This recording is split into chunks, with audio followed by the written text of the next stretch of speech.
define a good day? For me, if I don't start peeing before my pants are down, that's a good day. I am 69, here I am, the best I've been, closer to dead than to alive. I will no longer die young. That's one thing I can cross off my anxiety list.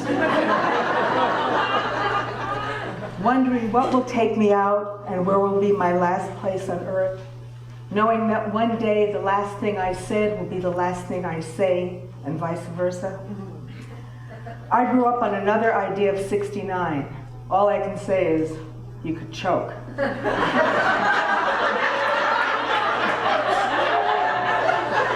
I never liked it. Too much going on. Now ADD is who we are. I have identified a new malady which I call FAD, full attention disorder, for people who can only focus on one thing at a time. They are working on a medication for that now. I am giving myself a big surprise party in June for my 70th. If you don't think turning 70 is a big surprise, just wait. I digress, but it's all about digressing now. I was talking to my friend Bonnie, who was going on, and I had no idea what the fuck she was talking about. I kept waiting for those few words that would give me a clue and bring me back on board.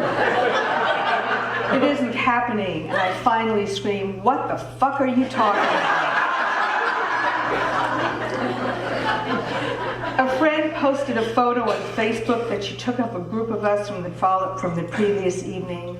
I followed the link, looked at the photo, and I wasn't in it. Then I saw a woman wearing the same coat that I'd been wearing.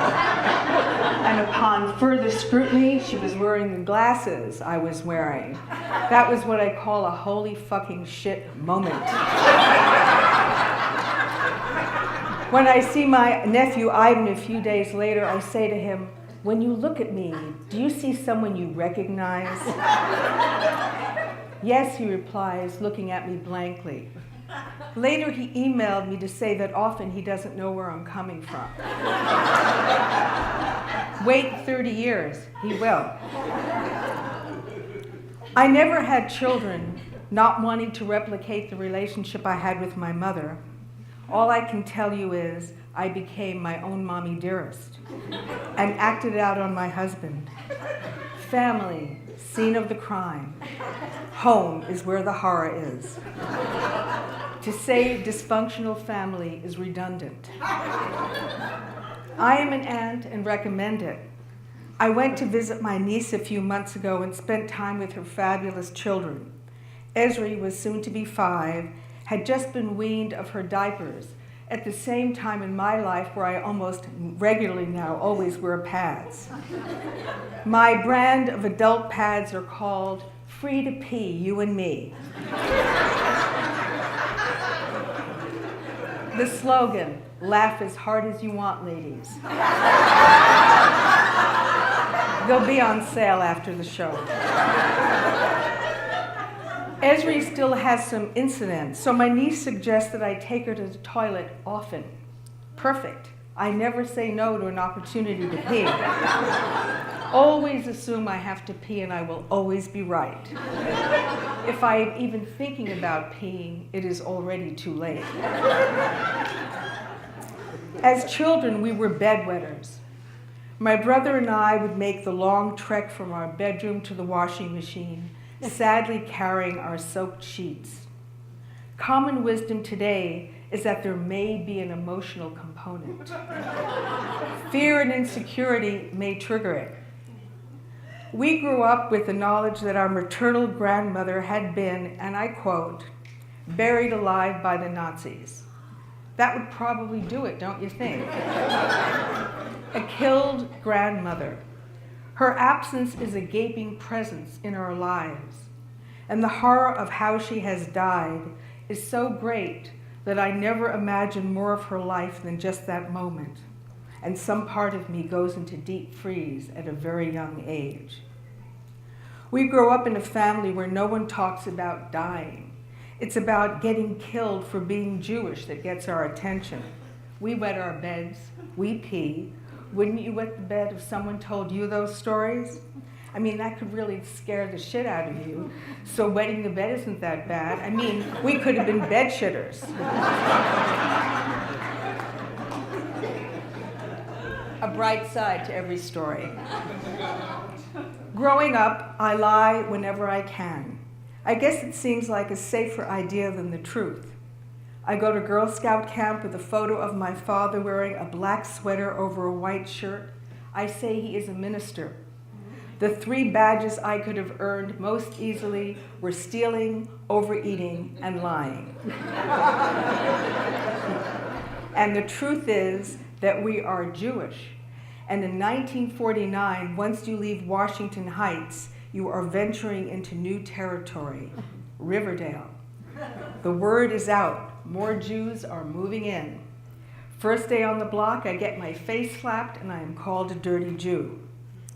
Lying and controlling. When I was 11 years old, I formed a stamp club. I enlisted my brother and some friends to join. I was the president, the secretary, and the treasurer. What more can I tell you about myself that could possibly be more revealing? So it will not surprise you to learn that I am organizing the Control Freak Olympics,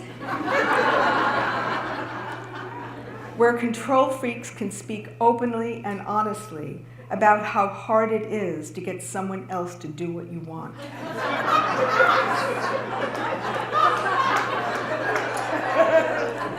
Mostly now I play it out with my partner. I asked him to put the brie on a plate with crackers. He put the crackers so close to the cheese that the cheese was running all over them. I felt it coming on. An attack of, no, that is not the way to put crackers on brie on the plate. And then I asked myself, how do I know that? Is it written somewhere? Is there a wrong way to put brie on a plate with crackers? My sister Renee assures me there is a wrong way. I have an opinion about every fucking thing.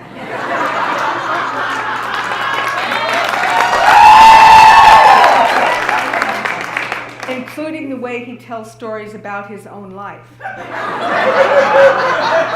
I tell them better. I finally found my voice about 15 years ago. Before that, I had my scream, my shriek.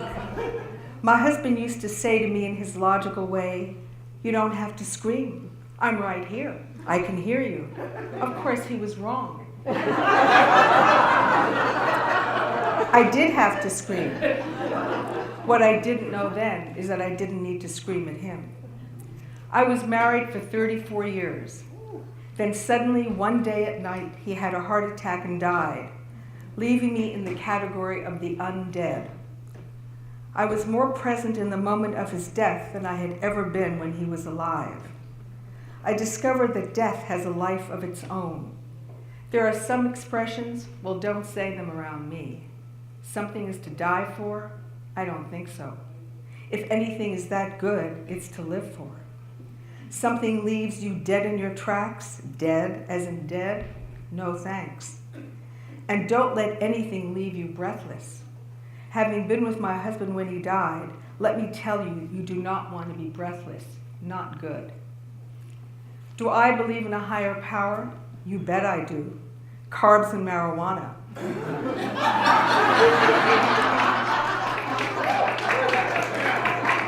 People believe a lot of crazy shit with much less proof.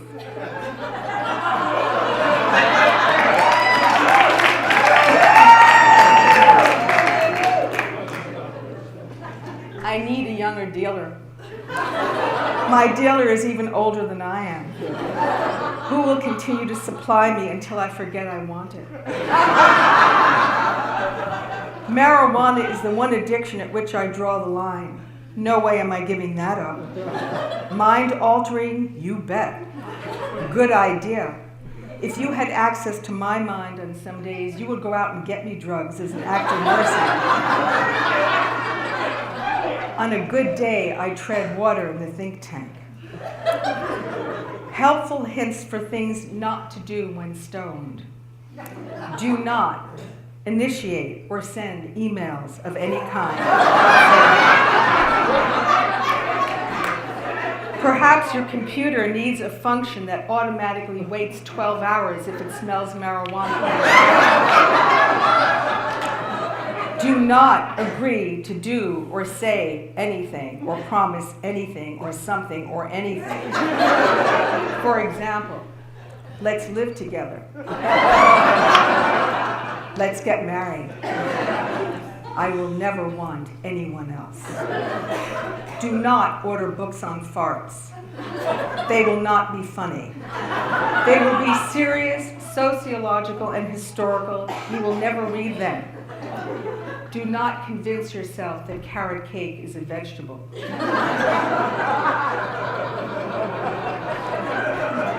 I am ahead of my time.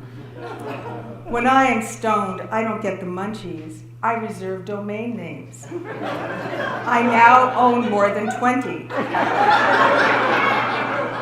These are a couple I own. OutsideTheYurt.com. As in think like that. Perhaps it will yield different results than thinking outside the box. What I did not say today.com. A journal where people can share all the things they are glad they did not say. I live with a wonderful other man. When we first get together, we both have more in common with each other than anyone else we know. My husband has died, and his wife of 30 years had a stroke and is in a nursing home.